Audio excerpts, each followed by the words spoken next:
Hey, so today we're working on this machine. Everything is set up on it, but on the Z-axis, when we're traveling at the higher speed, it makes a little bit of a rough sound uh, when it's moving up and down at the higher speed. So this is moving about 200 inches per minute, and it sounds a little bit rough. It sounds like there is a struggle in the ball screw or the coupler, and we're gonna see what's the deal is. So this is the coupler that joins the motor to the ball screw. It could be the problem here that it might be loose, or it might be vibrating, or it's the actual ball screw nut. It could be the bearings are jammed, or it's too tight. So we're gonna open it up and see what we find out. Okay, to open the ball screw nut, we're just resting the spindle on a block so it holds the weight, and we're just going to open the ball screw nut so the ball screw nut can easily move up and down and disengage from the spindle plate.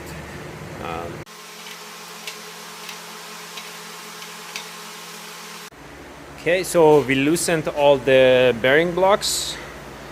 We didn't fully open them, just loosened the bolts. So the bearing block has a little bit of play between the bearing blocks and the plate, and also removed all the bolts that holding the ball screw nut. So we're just going to move the ball screw nut up so we can see what's inside. So now when we have the ball screw nut loose, when I move it up and down, it doesn't make that sound, the rough sound anymore. So now I know it's not the coupler that's causing it. So it was just the connection between the ball screw nut and the spindle plate that was probably tilted or pushing the plate in one way. We might have to shim the plate between the ball screw nut and the plate. We might have to shim it to bring it out a little bit. But we're gonna slowly mount this back to the ball screw nut and see if it's actually sitting straight or is tilting in one way. If it is, we probably have to shim it. But we're gonna just put the bolts back, have it loose, and then move it up and down until it finds its sweet spot. We put the ball screw nut back in and just slightly tighten these bolts so the plate is holding on to the ball screw nut. So while it's loose, we're just going to move it up and down until it finds its sweet spot. So now I can see it's already sounding better. So we just move it up and down at the full speed a few times until it's find its proper spot, and while we're moving it, we slowly tighten the one bolt at a time.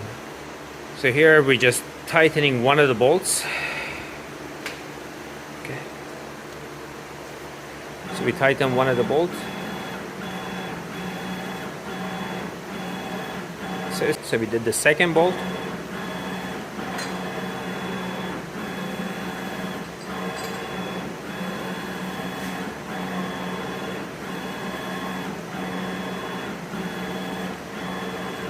Okay, that sounds pretty good. So we're now gonna tighten all the bolts are fully tightened, and sounds good. So I think what the problem was the ball screw probably hit the top, and it was tilted slightly to the side. So now that we let it loosen up and put it back in, so now it sounds good. It's moving straight up and down at full speed. So basically, like that's something that could be part of the maintenance. If you see your ball screw or the Z-axis making a rough sound and it's struggling to move up and down, we basically loosen all the bearing blocks. All the bearing blocks are loose. We take off the ball screw nut, move it up and down. You might have to grease it, and then put the ball screw nut back in, and tighten the bolts slightly, move it up and down until it finds the proper position, and then one at a time tighten the bolts. Thank you. One last note, so once we've done everything, we just want to grease it up. So a lot of people ask what kind of lubricant we're going to use. So we just use the white lithium grease. So the white lithium grease is good for all the bearings and the ball screws. So we just spray this with white lithium and move it up and down. So it basically makes it much smoother. So wet lithium grease is good for the ball screw. You can use it tiny bit on the rails and the